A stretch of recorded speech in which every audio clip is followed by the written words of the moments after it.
Hi everyone, today I'm running through the Kettlebell Deadlift. There's certain variations of this exercise, but essentially the principles are the same no matter how you're going to perform it. It is a functional lift as well, as in if you're moving any heavy object around, this is the sort of a lift technique that you would use to do that. It's called a deadlift because you're lifting a weight from a dead position, it's not moving, and you have to provide the energy from yourself to get that object off the ground. So using two kettlebells, which is what I normally would use, it can be called a suitcase lift, but it is still technically a deadlift. The kettlebell deadlift is an excellent full body exercise, more or less. You're utilising both the upper and lower body again. Primarily the quads, the glutes, the lower back, and then into the upper back as well. As you stand tall at the top, you want to pull your shoulders back and down, like I keep saying. So in order to perform this lift, I'm going to be using two kettlebells, and then I'll show you different variations afterwards. So if you want to observe first.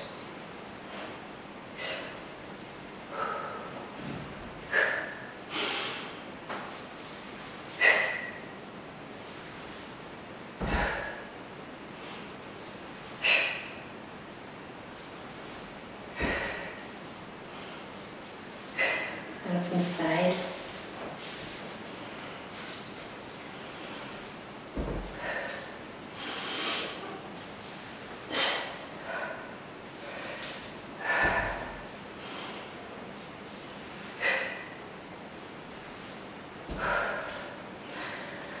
So where I mainly feel that is in the quads, as I've said, but also the lower back.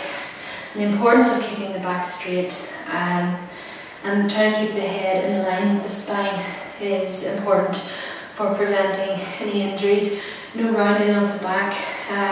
In order to prevent the rounding of the back, it's important to concentrate on actually sitting the hips backwards, as if you're about to do a squat or sit into a chair, things like that. So if you say I've only one kettlebell, then what you can do is either choose a side,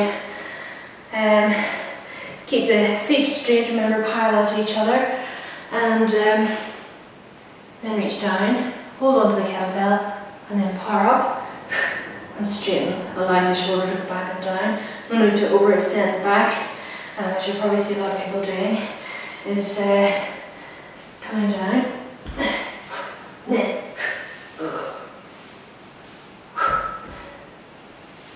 that's completely unnecessary and will most likely actually overload the lower back in that hyperextended position. The good thing, added benefit of doing a unilateral side, unilateral deadlift, is that you have to concentrate on keeping the shoulders parallel, and that will incorporate the core a lot more. If you're not comfortable with that, then you can actually put the kettlebell just in front of the feet, bring the feet about halfway over the bell, or halfway up the bell, and then again keeping everything parallel, sitting back, reaching down as if it was a barbell, holding on, overhand grip, shoulders back and down, head straight, and keeping the kettlebell close to the legs. You don't need to go out far, or you'll end up putting too much pressure on the lower back. You can do that variation as well with two kettlebells. You can do a wider stance as well. It becomes more of a sumo exercise then. So imagine a barbell here, and shoulders back and down.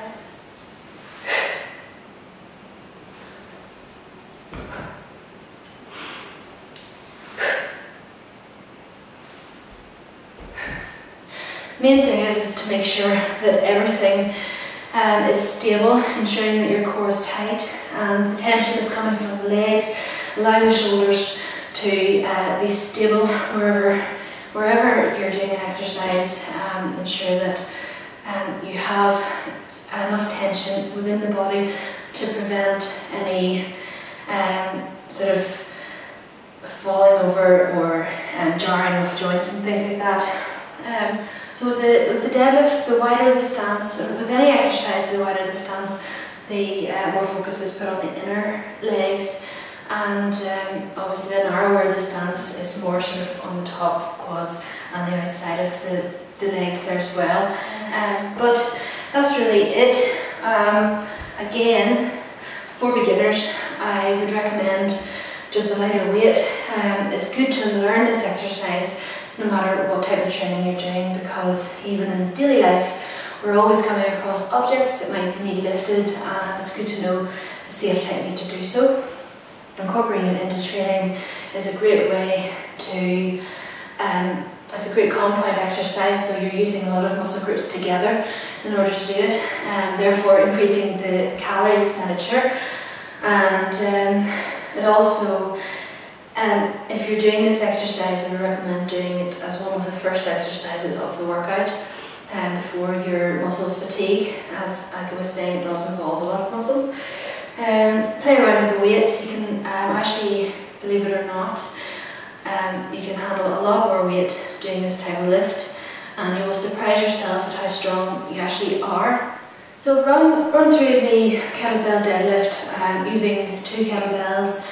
If you've only 1 kettlebell, there's different variations that you can do. But if you have 2 kettlebells but they're different weights, then you can still do this exercise with 2. You can just start off, say with one on, say the heavier one, and then just swap them around so you get that balance. It's actually quite good as well, because you are incorporating the core a lot more, because you're trying to prevent yourself from being pulled to the heavier side, and then you're getting that balance on the other side then the second set that you do. So you can play around with these. This is it really for the deadlift. So always remember to keep your back straight, allow yourself to sit back, keeping the head in line with the spine, allowing the hands to reach down to the kettlebell, keep the kettlebell close to the legs as much as you can, to prevent that rounding of the back.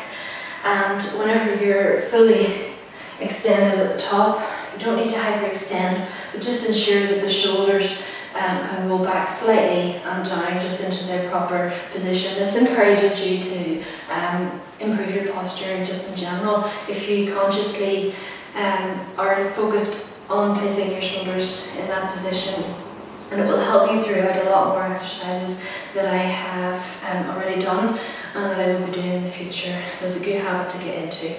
So until next time, I'll see you soon, and I welcome any questions or queries that you have. Any feedback is welcome on my blog, mymitv.com, or on my YouTube channel. So I'll see you soon.